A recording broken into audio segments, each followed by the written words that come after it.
പിന്നെ ചാക്കോച്ചോട് എനിക്കൊരു കാര്യം ചോദിക്കാനുള്ളത്, ചാക്കോച്ച കേരളത്തിൽ എല്ലാവരും ചോദിക്കാൻ പടം കണ്ട് ഇറങ്ങി ചോദിക്കാൻ വെച്ചൊരു ചോദ്യമാണ്, ചാക്കോച്ച വാട്ട് ഈസ് ദിസ്, എന്താണ് ചെയ്ത് വെച്ചിരിക്കുന്നത്? അപ്പോൾ അതിന് ആൻസർ പറഞ്ഞാൽ നമുക്ക് തുടങ്ങാം. അതിന് കാരണക്കാരുടെ ഇടയ്ക്കാണ് ഞാൻ ഇരിക്കുന്നത്. രണ്ടും ആലപ്പുഴക്കാരാണ് എന്നുള്ളൊരു പ്രത്യേകത കൂടെ ഉണ്ട്. ഇതിൽ പിന്നെ വൺ ഓഫ് ദ പ്രൊഡ്യൂസേഴ്സ് ആലപ്പുഴയുടെ തൊട്ടടുത്തുള്ള ചങ്ങനാശ്ശേരിക്കാരനും കൂടെയാണ്, മാർട്ടിൻ പ്രക്കാടാണ് അതിൻ്റെ വൺ ഓഫ് ദ പ്രൊഡ്യൂസേഴ്സ്. അപ്പം ഞാൻ നേരത്തെ പല സ്ഥലങ്ങളിലും സൂചിപ്പിച്ച പോലെ നല്ല മലയാള സിനിമകൾ, ശരിക്കും പ്രത്യേകിച്ച് പോലീസ് ബേസ്ഡ് ആയിട്ടുള്ള സിനിമകൾ നൽകിയിട്ടുള്ള വ്യക്തികളാണ്. ഇപ്പോൾ മാർട്ടിൻ ആണെങ്കിലും ഷാഹി ആണെങ്കിലും ഇതിൻ്റെ ക്യാമറ ചെയ്തിരിക്കുന്ന റോബി ആണെങ്കിലും എല്ലാം.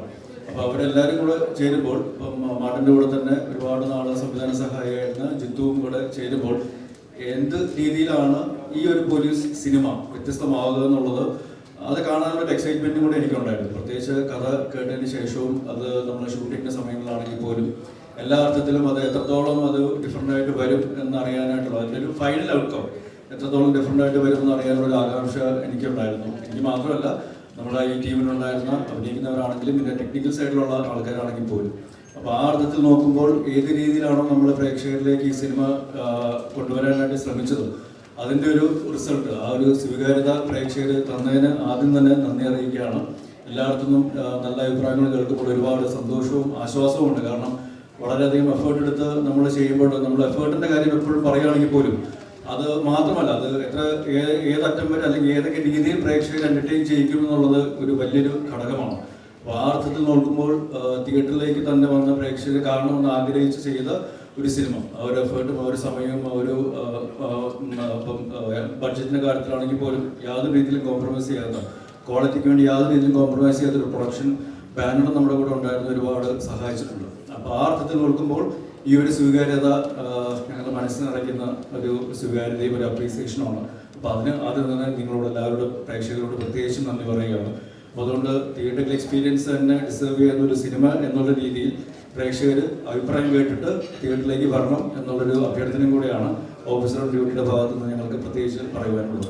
അപ്പം ശരിക്കും എല്ലാ ഘടകങ്ങളും ഒത്തുചേരുമ്പോഴാണ് ഒരു സിനിമ ഏറ്റവും നല്ല രീതിയിൽ സ്വീകരിക്കപ്പെടുന്നത്. അപ്പോൾ ആ അർത്ഥത്തിൽ നോക്കുമ്പോൾ ഇപ്പം ഡയറക്ഷൻ്റെ കാര്യമാണെങ്കിലും സ്ക്രിപ്റ്റിങ്ങിൻ്റെ കാര്യമാണെങ്കിലും അതിൻ്റെ എക്സിക്യൂഷൻ കാര്യം, അതായത് ടെക്നിക്കൽ സൈഡ് നോക്കുകയാണെങ്കിലും സിനിമോഗ്രാഫി ആണെങ്കിലും മ്യൂസിക് ആണെങ്കിലും അല്ലെങ്കിൽ എഡിറ്റിംഗ് ആണെങ്കിലും കോസ്റ്റ്യൂംസ് ആണെങ്കിലും എല്ലാ അർത്ഥത്തിലും അത് എല്ലാം ഭംഗിയായിട്ട് വന്നു എന്നുള്ളതൊരു വലിയൊരു ഫാക്ടറാണ് ഈ ഒരു സിനിമ ഏതൊക്കെ രീതിയിലാണ് പ്രേക്ഷകരിലേക്ക് എത്തിക്കാൻ ശ്രമിച്ചത് ആ രീതിയിൽ അക്സെപ്റ്റ് ചെയ്യാൻ വേണ്ടിയിട്ടുള്ളൊരു കാരണം.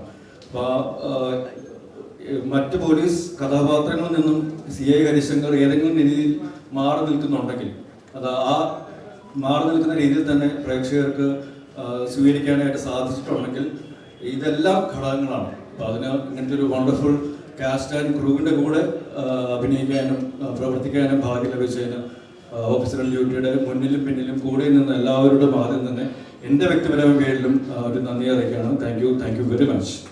നമ്മളിതൊരു ക്രൈം ഡ്രാമ എന്നുള്ളൊരു ജനസിലാണ് ഈ സിനിമ പ്ലേസ് ചെയ്തിരിക്കുന്നത്. അപ്പോൾ അതിൽ ഇൻവെസ്റ്റിഗേഷനും അതേപോലെ തന്നെ ത്രില്ലർ ഫാക്ടേഴ്സും സപ്പോർട്ടിംഗ് ഘടകങ്ങളാണ് എന്നതുള്ളേ ഉള്ളൂ. പക്ഷേ അൾട്ടിമേറ്റ്ലി ഇതൊരു ക്രൈം ഡ്രാമ, കുറച്ചും ഇമോഷണലി ഡ്രിവൺ ആയിട്ടുള്ള ഒരു ക്രൈം ഡ്രാമ പോലീസ് സ്റ്റോറി എന്നുള്ള രീതിയിലാണ് പ്ലേസ് ചെയ്തിരിക്കുന്നത്.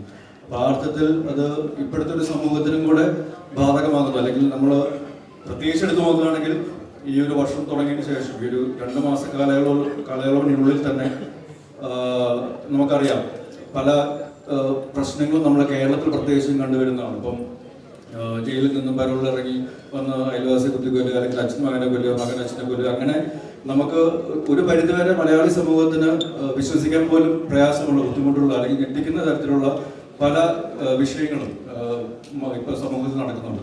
അതിൻ്റെയൊക്കെ മൂല കാരണം എന്താണ് എന്നുള്ളതും അത് എന്തുകൊണ്ടാണ് നമ്മുടെ ഇപ്പോഴത്തെ ജനറേഷനും അല്ലെങ്കിൽ ഇപ്പോഴത്തെ ഒരു സമൂഹത്തിനെ ബാധിക്കുന്നത് എന്നുള്ളതും ഈ സിനിമയിലൂടെ നമ്മൾ പറഞ്ഞു പോകുന്നുണ്ട്. പക്ഷെ അതൊരു പ്രീച്ചിങ് രീതിയിലല്ല, കുറച്ചും കൂടെ എൻ്റർടൈനിങ് ആയിട്ടുള്ള, കുറച്ചും കൂടെ ഇമോഷണലി ഡ്രിവൺ ആയിട്ടുള്ള രീതിയിലാണ് പറഞ്ഞു പോകാൻ ശ്രമിച്ചിട്ടുള്ളത്. അപ്പം അതുകൊണ്ട് തന്നെ നമ്മുടെ ഇപ്പോഴത്തെ ഒരു സൊസൈറ്റിയുടെ ഒരു പരിശീലനം കൂടെ നമുക്ക് ഈ സിനിമയിൽ കാണാൻ സാധിക്കും. ഇപ്പോൾ ഹരിശങ്കർ കാര്യത്തിലാണെങ്കിൽ ഇയാളൊരു പോലീസ് ഓഫീസർ മാത്രമല്ല, അയാളുടെ ഒരു അച്ഛനും കൂടെയാണ് എന്ന് പറയുന്ന ഒരു സംഭാഷണം കൂടി സിനിമയിലുണ്ട്. അപ്പോൾ അത് എത്രത്തോളം ഈ സിനിമയിൽ ആപ്റ്റ് ആണെന്നുള്ളത് നമുക്ക് സിനിമ മനസ്സിലാവും. അപ്പോൾ നിങ്ങളെല്ലാവരും കണ്ടവരാണെന്ന് വിശ്വസിക്കുന്നു. അപ്പോൾ അങ്ങനെ നിങ്ങൾക്കും അതിൻ്റെ ഒരു ഫീഡ്ബാക്ക് അല്ലെങ്കിൽ ആ ഒരു ഇമോഷനും അതേപോലെ കിട്ടിയിട്ടുണ്ടാവുന്നതാണ് ഞങ്ങൾ വിശ്വസിക്കുന്നത്. കാരണം ഈ പോസിറ്റീവ് റെസ്പോൺസ് കിട്ടാൻ വേണ്ടിയിട്ടുള്ള ഏറ്റവും പ്രധാന ഘടകം ഇമോഷണലി ഡ്രിവൺ ആയിട്ട് നമുക്ക് നമ്മുടെ ചുറ്റുപാടും നടക്കുന്ന പല കാര്യങ്ങളിലും അത് റിലേറ്റ് ചെയ്യാൻ പറ്റുന്നു എന്നുള്ളതും കൂടെ ഈ സിനിമയെ ആ രീതിയിൽ അക്സെപ്റ്റ് ചെയ്യാനായിട്ട് ഒരുപാട് സഹായിച്ചിട്ടുണ്ടോ? ക്യാരക്ടറിനെ പറ്റി എല്ലാവരും സംസാരിക്കുന്നുണ്ടായിരുന്നു. അപ്പം ഓരോ ഷൂട്ട് കഴിഞ്ഞിട്ട് പ്രിയാവേണി ചേച്ചി ചോദിച്ചു നിനക്കെന്താ ഭ്രാന്താണോ എന്ന് ചോദിച്ചെന്ന് പറഞ്ഞു. പക്ഷെ നമ്മൾ സിനിമ കഴിഞ്ഞ് കുറച്ച് ഫ്രണ്ട്സായിട്ട് ഡിസ്കസ് ചെയ്യുന്ന സമയത്ത് ഇത്രയും ഫിസിക്കുള്ള ഒരു വില്ലനെ കാണുന്നത് കുറച്ച് അപൂർവമാണെന്ന് തോന്നുന്നു. എനിക്ക് തോന്നുന്നു ബോളിവുഡിലൊക്കെ ആയിരിക്കും അങ്ങനെ വരിക എന്നുള്ളത്. അപ്പം ഈ സിനിമയ്ക്ക് വേണ്ടിയിട്ട് ഫിസിക്കലി എടുത്ത പ്രിപ്പറേഷൻസ് എന്തൊക്കെയാണ്? ഫിസിക്കലി അങ്ങനെ ഇതിനു വേണ്ടി ഒന്നും ചെയ്യില്ല. പക്ഷെ നേരത്തെ ഞങ്ങൾക്കൊക്കെ ട്രെയിനിങ് ഉണ്ടായിരുന്നു, നല്ല രീതിയിൽ ആക്ഷൻ കൊറിയോഗ്രഫി ട്രെയിനിങ്ങും കാര്യങ്ങളൊക്കെ ഉണ്ടായിരുന്നു. അതാണ് ഏറ്റവും എന്താ പറയുക ഇൻറ്റൻസ് ആയിട്ടുള്ള ഒരു ഫിസിക്കൽ ആക്ടിവിറ്റി എന്നുള്ളൊരു പോയിന്റ് ഓഫ് വ്യൂ ഉള്ളൊരു സാധനം. അതല്ലാണ്ട് അങ്ങനെ പിന്നെ ഓബിയസ്ലി അയാളുടെ ഒരു ബോഡി ലാംഗ്വേജ് കാര്യങ്ങളൊക്കെ നമുക്ക് ഫിഗർ ഔട്ട് ചെയ്യും. പക്ഷെ അതല്ലാണ്ട് അങ്ങനെ ഇതിനു വേണ്ടി ജിമ്മിൽ പോയി മസിൽ ഉണ്ടാക്കുകയൊന്നും ചെയ്തില്ല. അതിപ്പോൾ വേറെ പടത്തിൽ ചെയ്തുകൊണ്ടിരിക്കും. പക്ഷെ ഇത് ചെയ്യേണ്ടി വന്നില്ല, താങ്ക്ഫുള്ളി. അപ്പോൾ പുതിയ ആളുകളുമായിട്ടുള്ള ഒരു എക്സ്പീരിയൻസ് ഉണ്ടായിരുന്നു. ആക്ഷനിലാണെങ്കിലും പുതിയ ആളുകളുമായിട്ട് എക്സ്പീരിയൻസ് ഉണ്ടോ? അല്ല അടിയുമാണെങ്കിലും അടി കൊടുക്കുന്നുണ്ട്, അതെങ്ങനെ ഉണ്ടായിരുന്നു? നല്ലൊരു കൊടുക്കൽ വാങ്ങലായിരുന്നു നടന്നുകൊണ്ടിരുന്നത്. അപ്പം ഇതിനു വേണ്ടിയുള്ള പ്രത്യേകിച്ച് ഉള്ള ആക്ഷൻ കൊറിയോഗ്രഫി റിഹേഴ്സൽസ് ഒക്കെ നടന്നിട്ടുണ്ടായിരുന്നു. പക്ഷേ റിയൽ ലൈഫ് ഷൂട്ടിലോട്ട് വന്നപ്പം അതൊക്കെ കാറ്റി പറത്തിക്കൊണ്ട് വളരെ ആത്മാർത്ഥമായിട്ടാണ് അവർ നമുക്ക് പണി തന്നുകൊണ്ടിരുന്നത്. പക്ഷേ എനിക്ക് തോന്നിയിട്ടുള്ളത് ഇതുവരെ ഞാൻ ചെയ്തിട്ടുള്ള സിനിമകളിലെ ഞാൻ ഇൻവോൾവ് ആയിട്ടുള്ള ഏറ്റവും നല്ല ഫൈറ്റ് കൊറിയോഗ്രഫി എന്ന് ആൾക്കാർ എടുത്തു പറയുമ്പോൾ പ്രത്യേകിച്ചും ഒരുപാട് സന്തോഷമുണ്ട്. നമുക്കൊരു മോൺസ്റ്റർ ഫൈറ്റും അതേപോലെ തന്നെ ക്ലൈമാക്സിലേക്ക് വരുന്നൊരു ഫൈറ്റ് സീക്വൻസുകളൊക്കെ വളരെ ഇമ്പാക്ട്ഫുൾ ആകാനായിട്ടുള്ള വേറൊരു റീസൺ ഓഫ് കോഴ്സ് അത് നല്ലൊരു ഫൈറ്റ് കൊറിയോഗ്രഫി എന്നതിനേക്കാൾ ഉപരി അതിനൊരു ഇമോഷണൽ ബാക്കിംഗ് കൂടെ ഉണ്ടായിരുന്നു എന്ന് ഞാൻ വിശ്വസിക്കുന്നു. അപ്പോൾ അത് തീർച്ചയായിട്ടും ഇത് വേറൊരു തരത്തിൽ ആൾക്കാരിലേക്ക് റിലേറ്റ് ചെയ്യാനായിട്ട് അല്ലെങ്കിൽ ആൾക്കാർക്ക് ആ ഓരോ ഇടിക്കും അല്ലെങ്കിൽ അയാൾ ചെയ്യുന്ന ഓരോ പ്രവൃത്തിക്കും ആ ഒരു ഫീല് കൊടുക്കാനായിട്ട് സാധിക്കുന്നത് ആ ഇമോഷണൽ ഒരു ഹെൽപ്പ് അല്ലെങ്കിൽ സപ്പോർട്ട് ഉള്ളതുകൊണ്ടാണ്. അത് തീർച്ചയായിട്ടും ഉടനീളം ഈ സിനിമയിലുണ്ടായിരുന്നത്. ഇപ്പം ശരിക്കും ഈ രണ്ട് സൈഡുകൾ നോക്കുകയാണെങ്കിൽ ഇപ്പം ഒരു ആന്റിഗോണിസ്റ്റിന്റെ സൈഡ് അല്ലെങ്കിൽ പ്രോട്ടഗോണിസ്റ്റിന്റെ സൈഡ് നോക്കുകയാണെങ്കിലും ഇവരിൽ ആരുടെ ഭാഗത്താണ് 100% ശരി അല്ലെങ്കിൽ തെറ്റ് എന്ന് നമുക്ക് എടുത്ത് പറയാൻ സാധിക്കില്ല. ചില സമയത്ത് നമുക്ക് ഹരിശങ്കറിനോട് ഇയാൾ ചെയ്യുന്നത് തെറ്റല്ലേ എന്ന് തോന്നിപ്പോകാം. ചില സമയത്ത് ഈ വൈശാഖിന്റെ അവരുടെയും ചെയ്തികളിൽ അവർ ചെയ്യുന്ന കാര്യങ്ങളിൽ ചില ഒരു ജസ്റ്റിഫിക്കേഷൻ ഇല്ല എന്നുള്ളൊരു സംശയം നമുക്ക് ഉണ്ടാവാം. അപ്പോൾ അത് മാനുഷികമാണ്. കാരണം എല്ലാവരും 100% ക്ലീൻ അല്ല അല്ലെങ്കിൽ ശരിയല്ല അല്ലെങ്കിൽ തെറ്റല്ല എന്ന് പറയുന്ന രീതിയിൽ തന്നെയാണ് ഈ സിനിമയിലെ കഥാപാത്രങ്ങളുടെ പാത്ര സൃഷ്ടിയും അല്ലെങ്കിൽ ചെയ്യുന്ന കാര്യങ്ങളും പ്രവൃത്തികളും എല്ലാം കൊണ്ടുപോയിരിക്കുന്നത്. അതിപ്പം പോലീസുകാർ ചെയ്യുന്ന കാര്യങ്ങളെല്ലാം 100% നിയമാനുസൃതമാണ് എന്ന് ചോദിച്ചു കഴിഞ്ഞാൽ സിനിമ കാണുമ്പോൾ നമുക്ക് അതിനുള്ള ഉത്തരം ലഭിക്കും, എന്താണ് എങ്ങനെയാണ് എന്നുള്ളതൊക്കെ. അപ്പോൾ അത് തന്നെയാണ് ഈ സിനിമ ആൾക്കാരിലേക്ക് ഏറ്റവും നല്ല രീതിയിൽ റീച്ച് ഔട്ട് ചെയ്യാനായിട്ട് ഹെൽപ്പ് ഔട്ട് ചെയ്തിട്ടുള്ളത്. ഇതിൻ്റെ ആക്ഷൻ കൊറിയോഗ്രഫി ആണെങ്കിലും അല്ലെങ്കിൽ ഇമോഷൻസ് ആണെങ്കിലും എല്ലാവർക്കും മനസ്സിലാകും ഇത് ഒരു സാധാരണക്കാരന് പറ്റാവുന്ന അല്ലെങ്കിൽ സംഭവിക്കാവുന്ന കാര്യങ്ങളാണ്.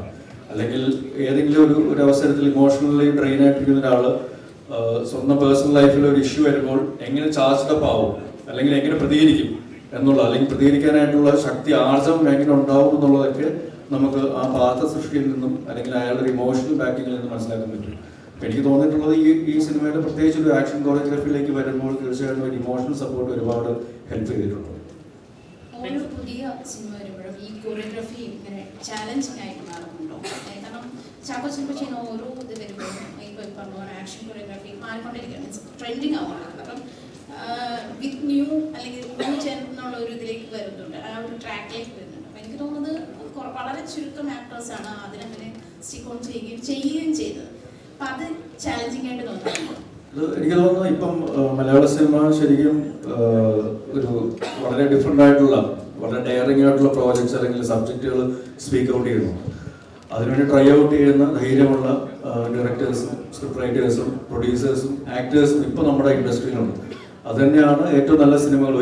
ഒരു തരത്തിൽ നോക്കുകയാണെങ്കിൽ ഏറ്റവും നല്ല സിനിമകൾ ക്വാളിറ്റി വൈസ് നമുക്ക് സിനിമാ ലോകത്തിന് കൊടുക്കാൻ സാധിക്കും. അതിപ്പം മലയാളത്തിൽ നിന്നല്ല മറ്റു ഭാഷകളിൽ നിന്ന് പോലും ആൾക്കാർ ഇപ്പോൾ ഉറ്റുനോക്കുന്നുണ്ടെങ്കിൽ ആ ഒരു അക്സെപ്റ്റൻസ് ഓഡിയൻസിന്റെ ഭാഗത്തു നിന്നും കൂടി ലഭിക്കുന്നതുകൊണ്ടാണ് നമ്മളകത്ത് ഡിഫറെൻ്റ് ആയിട്ടുള്ള പ്രോജക്ട്സ് കൊടുക്കുമ്പോൾ അല്ലെങ്കിൽ ട്രൈ ഔട്ട് ചെയ്യുമ്പോൾ അത് അതേ രീതിയിൽ ആൾക്കാരിലേക്ക് എത്തിക്കാനായിട്ട് ശ്രമിച്ച് അത് അതേ രീതിയിൽ ആൾക്കാർ സ്വീകരിക്കുമ്പോൾ മാത്രമാണ് ഇതേപോലത്തെ ഡിഫറെൻ്റ് ആയിട്ടുള്ള പ്രോജക്റ്റുകൾ സംഭവിക്കുകയും ഇങ്ങനത്തെ വിഷയങ്ങൾ ഇത്ര ആധികാരികമായിട്ട് അല്ലെങ്കിൽ ധൈര്യമായിട്ട് നമുക്ക് സംസാരിക്കാനായിട്ട് സാധിക്കുകയും ചെയ്യുന്നു. അപ്പം അതിന് ക്വാളിറ്റിയെ യാതൊരു രീതിയിലും കോംപ്രമൈസ് ചെയ്യാതെ മുന്നോട്ട് കൊണ്ടുപോകാനായിട്ട് സാധിക്കുന്ന ഒരു ഒരു ടീമും ഒരു പ്രൊഡക്ഷൻ വാല്യൂയും ഉണ്ടെങ്കിൽ തീർച്ചയായിട്ടും അത് പ്രേക്ഷകർ തിയേറ്ററുകളിലും ചെന്ന് അക്സെപ്റ്റ് ചെയ്യും എന്നുള്ളൊരു തിരിച്ചറിവും ഇങ്ങനത്തെ നല്ല സിനിമകൾ ഇനി മലയാള സിനിമയിൽ ഉണ്ടാകുന്നതിൽ യാതൊരു സംശയമില്ല. അപ്പോൾ അത് മാറുന്ന സാഹചര്യങ്ങളനുസരിച്ച് നമ്മളെല്ലാവരും മാറുന്നുണ്ട്. അതുതന്നെയാണ് ഓരോ കൊറിയോഗ്രാഫി ഇപ്പം മറ്റൊരു സിനിമ കണ്ട ഒരു ഫൈറ്റ് കൊറിയോഗ്രാഫി ആയിരിക്കില്ല ചിലപ്പോൾ ഈ സിനിമയിൽ കാണാൻ സാധിക്കുന്നു. ഇപ്പോൾ ഇതിലും ചില ബെറ്റർ ആയിട്ടുള്ള കൊറിയോഗ്രാഫി അടുത്ത സിനിമകളിലൂടെ സംഭവിക്കും. അപ്പോൾ ആൾക്കാർ ആ ഒരു ബെഞ്ച് മാർക്ക് വയ്ക്കുമ്പോഴും അതിൻ്റെ മേളിൽ എങ്ങനെ അടുത്ത സ്കെയിലിലേക്ക് നമുക്ക് കൊണ്ടുവരാനായിട്ട് പറ്റും. അതിനുള്ള ശ്രമങ്ങൾ ആത്മാർത്ഥമായിട്ട് എല്ലാവരുടെ ഭാഗത്തു നിന്നും ഉണ്ടാകുന്നുണ്ട്. അപ്പോൾ ഹോപ്പ്ഫുള്ളി മലയാള സിനിമ ഇനിയും ഒരു ഗോൾഡൻ ഫേസിലൂടെ തന്നെ കടന്നു പോകുമെന്നാണ് ഞാൻ വിശ്വസിക്കുന്നത്. ഉറപ്പായിട്ടും എനിക്ക് വളരെ അടുത്തുള്ള പോലീസ് സുഹൃത്തുക്കളുണ്ട്.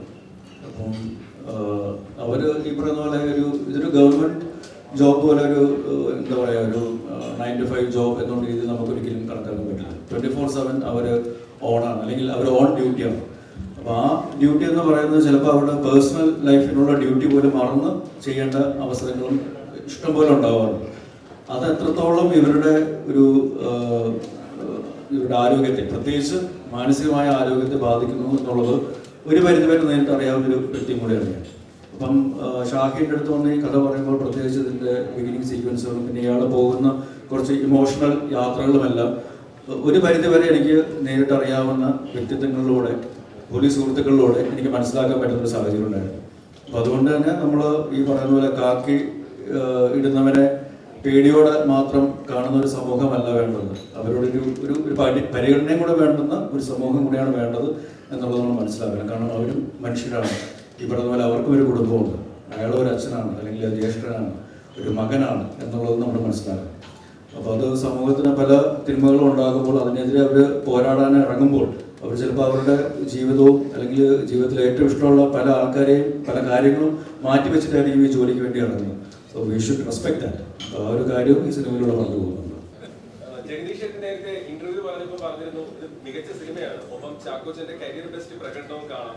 ഈ ഹരിശങ്കർ എന്ന് പറഞ്ഞ കഥാപാത്രം സ്റ്റിൽ ചാക്കോച്ചന്റെ ശരീരത്തിലും മനസ്സിലൊക്കെ ഉണ്ടോ? ഇതിനൊരു സെക്കൻഡ് പാർട്ട് പ്രതീക്ഷിക്കാമോ? ഹരിശങ്കറിന്റെ കഥാപാത്രം അങ്ങനെ ശരീരത്തിൽ മനസ്സിലൊന്നുമില്ല. അത് നമ്മൾ ചെന്ന് നിൽക്കുന്ന ആ ഒരു സാഹചര്യങ്ങളും നമ്മൾ പറയുകയും ചെയ്യുകയും ചെയ്യുന്ന കാര്യങ്ങളൊക്കെയാണ് അതിൽ നമ്മളെ കഥാപാത്രമായിട്ട് നിർത്തുന്നത്. അതിനുശേഷം നമ്മൾ വീട്ടിൽ ചെന്നിട്ട് ഹരിശങ്കർ കാണിക്കുന്ന കാര്യങ്ങൾ ഞാൻ എൻ്റെ ഭാര്യയോട് കാണിച്ചാൽ മിക്കവാറും ഈ വേദിയിൽ ഞാൻ ഇരിക്കേണ്ടി വരത്തില്ലായിരിക്കും, അല്ലെങ്കിൽ വേറെ ഷേപ്പിലായിരിക്കും ഇരിക്കുക. പക്ഷേ ഓരോ വ്യത്യസ്തമായ കഥാപാത്രങ്ങൾ ചെയ്യാനുള്ള ഒരു ചാലഞ്ച് ക്രിയേറ്റേഴ്സ് നമുക്ക് ഇട്ട് തരുമ്പോൾ അത് ഏറ്റെടുക്കാനായിട്ട് സാധിക്കുക, അല്ലെങ്കിൽ അങ്ങനത്തെ അവസരങ്ങൾ ലഭിക്കുന്നത് ഒരു അഭിനേതാവ് എന്നുള്ള രീതിയിൽ എനിക്ക് മാത്രമല്ല ഏതൊരു അഭിനേതാവിനും ഒരു എക്സൈറ്റിംഗ് ആയിട്ടുള്ള ഫാക്ടറാണ്. അത് എനിക്ക് തോന്നുന്നു ഇപ്പം മലയാളത്തിൽ ഒട്ടുമിക്ക ആൾക്കാർക്കും അഭിനേതാക്കൾക്ക് ലഭിക്കുന്നുണ്ട് എന്നുള്ളതാണ്. അപ്പോൾ അതൊരു വളരെ അപ്രീഷിയേറ്റ് ചെയ്യേണ്ട ഒരു വസ്തുതയാണ്. പിന്നെ എന്തായിരുന്നു അതിനെപ്പറ്റി ചിന്തിച്ചിട്ടില്ല. ആഗ്രഹമുണ്ട്, ഇല്ലാതില്ല. പക്ഷെ അതിനു മുമ്പ് ഈ പറയുന്ന പോലെ ഇത് നമുക്ക് റെസ്പോൺസ് കിട്ടുന്നതനുസരിച്ചുള്ള രീതിയിൽ പ്രേക്ഷകർ തിയേറ്ററിലേക്ക് വരണം എന്നുള്ള കൂടെ അറിയിക്കുകയാണ്. കാരണം ഒരു സോഷ്യൽ മെസ്സേജും കൂടി ഉണ്ട്. അത് പക്ഷെ കുറച്ചും കൂടി എന്റർടൈനിങ് ആയിട്ട് എൻഗേജിങ് ആയിട്ടാണ് നമ്മൾ പറഞ്ഞു പോയിരിക്കുന്നത്. ഇപ്പം ഇതിൽ മറ്റു കഥാപാത്രങ്ങളെ പറ്റി പറയുകയാണെങ്കിൽ പോലും ഇപ്പം ജഗദീഷ് ചേട്ടനെ പറ്റി പറഞ്ഞതുപോലെ ജഗദീഷ് ചേട്ടനെ നമ്മളറിയാം ഈ കുറച്ച് നാളുകളായിട്ട് വേറൊരു വേർഷൻ ഓഫ് ജഗദീഷ് ചേട്ടൻ, ഒരു റീഇൻവെന്റഡ് ജഗദീഷ് എന്നൊരു ആക്ടറിനെ നമ്മൾ കാണുന്നുള്ളൂ. അപ്പോൾ ആ രീതിയിൽ ജഗദീഷ് ചേട്ടൻ്റെ വളരെ ഇമോഷണലി ചാർജ്ഡ് ആയിട്ടുള്ള ഒരു പെർഫോമൻസ് ഇത് കാണാനായിട്ട് സാധിക്കും. ഞങ്ങൾ ഇതിനു മുമ്പ് ഒരുപാട് സിനിമകളിലെ കുറേയധികം കഥാപാത്രങ്ങൾ, വളരെ രസകരമായിട്ടുള്ള കഥാപാത്രങ്ങളും സിനിമകളുമാണ് ചെയ്തിട്ടുള്ളതെങ്കിൽ ഇതിൽ വളരെ വ്യത്യസ്തമായിട്ടുള്ള, ഇതുവരെ അങ്ങനെ ഞങ്ങൾ പരസ്പരം അങ്ങനത്തെ രീതിയിൽ ഒരു ഫ്രെയിമിൽ വന്ന് അഭിനയിക്കാത്ത രീതിയിലുള്ള സീക്വൻസുകളും ഡയലോഗുകളും ഒക്കെയാണ് ചെയ്യാനായിട്ട് സാധിച്ചിട്ടുള്ളത്. അപ്പോൾ അതൊരു തരത്തിൽ നോക്കുകയാണെങ്കിൽ ഒരു ആക്ടറിന്റെ എവല്യൂഷന്റെ ഭാഗമായിട്ടും ആ പ്രോസസ്സിൽ നമ്മൾ കൂടെ യാത്ര ചെയ്യുന്നുണ്ട് എന്നുള്ള അറിയുന്നൊരു വലിയൊരു കാര്യമാണ്. അതുപോലെ തന്നെ പ്രിയാമണി ഒരുപാട് നാളിന് ശേഷം വേറൊരു ശക്തമായ കഥാപാത്രമായിട്ട് ഗീത എന്നൊരു കഥാപാത്രമായിട്ട് ഇതിൽ വരുന്നുണ്ട്. എനിക്ക് തോന്നുന്നത് കേരളത്തിലെ ഒരു വീട്ടമ്മമാരുടെ ഒരു വൺ ഓഫ് റെപ്രസെൻറ്റേറ്റീവ് എന്ന രീതിയിൽ നമുക്ക് കാണാനായിട്ട് സാധിക്കും.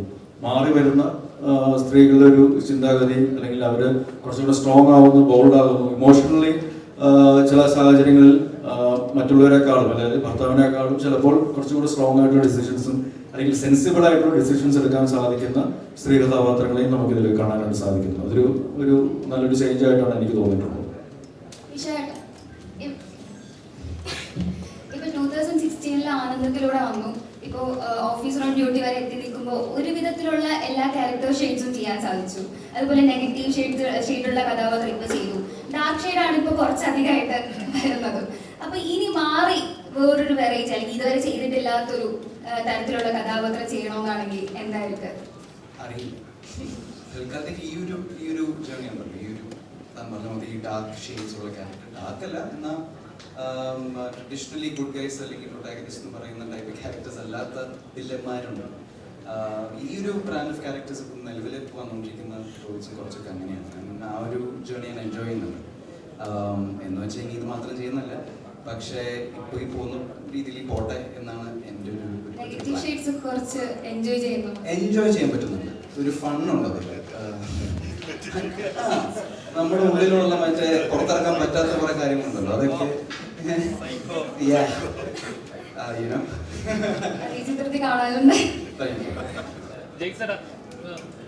സിനിമകൾ മ്യൂസിക് എന്ന് പറയുന്നത് വളരെ ഇമ്പോർട്ടൻ്റ് ഉള്ള കാര്യമാണ്. അപ്പോൾ ഒരു സിനിമയുടെ ഗ്രാഫ് തന്നെ മാറ്റുന്ന ഒരു മ്യൂസിക് കൊണ്ട് മാറ്റാറുണ്ട്. ഇപ്പോൾ കോമൺലി കേട്ടുവരുന്ന കാര്യം വെച്ചാൽ നമ്മുടെ വേൽമുരുക പോലത്തെ പാട്ടുകൾ ഇപ്പോൾ ആളുകൾക്ക് എവിടെ കേട്ടാലും തുള്ളാനും അറിയാനും പറ്റുന്ന അങ്ങനത്തെ പാട്ടുകൾ മിസ് ചെയ്യുന്നുണ്ട് എന്നുള്ളത്. അപ്പോൾ ശ്രീകുമാരേട്ട കഴിഞ്ഞു പറയായിരുന്നു തുടരും സിനിമയിൽ അതുപോലത്തെ ഒരു വലിയൊരു പാട്ട് വരുന്നുണ്ട്. ജെയ്സറിൻ്റെ ഒരു മാസ്മരികത്ത് കാണാൻ പറ്റുമെന്ന് പറഞ്ഞിട്ടുണ്ടായിരുന്നു. ഞാൻ പറഞ്ഞ അത് വലിയ അനൗൺസ്മെന്റും കാര്യങ്ങളൊക്കെ വരും അതിൻ്റെ. പക്ഷേ അതിനും ഞാൻ ഇവരോട് ഒത്തിരി താങ്ക്സ് പറയുന്നുണ്ട്. കാരണം ഞാൻ തുടരും ആക്ച്വലി Jan 30th റിലീസ് ചെയ്യുന്ന സിനിമയാണ്. അപ്പം അതിൻ്റെ വർക്കിൻ്റെ ഇടയ്ക്കായിരുന്നു നമ്മൾ ഓഫീസർ വന്നത്. അപ്പോൾ ഇത് മാറിയത് കൊണ്ട് എനിക്ക് ഓഫീസിൽ ഇരിക്കാൻ പറ്റി. ആൻഡ് തുടരും നിങ്ങൾക്ക് എല്ലാവർക്കും എൻജോയ് ചെയ്യാൻ പറ്റുന്ന ഒരു പരിപാടിയായിട്ട് തന്നെ വരും എന്നാണ് ഞാൻ വിശ്വസിക്കുന്നത്. എന്തായാലും ഓഫീസർ തകർത്തു, അതിൻ്റെ ഒരു ഹാപ്പിനെസ് ആണ്. ചാക്കോച്ച അതേപോലെ തന്നെ മലയാളികൾ അടുത്തായിട്ട് ചാക്കോച്ചൻ്റെ പ്രൊജക്റ്റ് വരണത് മഹേഷ് നാരായണൻ്റെ പ്രൊഡക്ട്സാണ്. മമ്മൂക്ക, ലാലേട്ടൻ, അതുപോലെ ഫഹദ് ഫാസിൽ. എന്താണ് തകർക്കാനുള്ളത് അതിൽ പറയാനുണ്ട്? ഇതേപോലെ ആക്ഷൻസ് ഒക്കെ അതിൽ കാണാൻ പറ്റുമോ? ഞാനൊരു 3 ദിവസം മാത്രമേ അഭിനയിച്ചിട്ടുള്ളൂ. എൻ്റെ പോർഷൻസ് അവരുമായിട്ടുള്ള കോമ്പിനേഷൻസും കാര്യങ്ങളൊക്കെ ചെയ്യാൻ പോകുന്നേ ഉള്ളൂ. തീർച്ചയായിട്ടും മലയാള സിനിമയ്ക്ക് അഭിമാനിക്കാവുന്ന ഒരു സിനിമ തന്നെയായിരിക്കും. കാരണം അത്രയ്ക്ക് നല്ല നമുക്ക് മലയാള സിനിമയെ ലോക സിനിമയ്ക്ക് മുന്നിൽ കാണിക്കാൻ പറ്റുന്ന രീതിയിലുള്ള ടാലൻറ്റുകൾ സിനിമയുടെ മുന്നിലും പുറകിലുമുണ്ട്, അല്ലെങ്കിൽ കൂടെയുണ്ട്. അപ്പോൾ തീർച്ചയായിട്ടും നിങ്ങളെപ്പോലെ തന്നെ ഞാനും എക്സൈറ്റഡ് ആണ്. മഹേഷ് എന്ന് പറയുമ്പോൾ നമുക്കറിയാം ടെക്നിക്കലി ഏതെല്ലാം രീതിയിൽ ഒരു സിനിമയെ ഒരു ഹൈയിലേക്ക് കൊണ്ടുവരാനായിട്ട് സാധിക്കാൻ കഴിവുള്ളൊരു വ്യക്തിയാണെന്നുള്ളത്, അല്ലെങ്കിൽ ടെക്നീഷ്യനാണെന്നുള്ളത്. തീർച്ചയായിട്ടും ആ ഒരു ടെക്നിക്കൽ എക്സ്പെർട്ടീസ് സിനിമയിൽ കാണാൻ സാധിക്കും.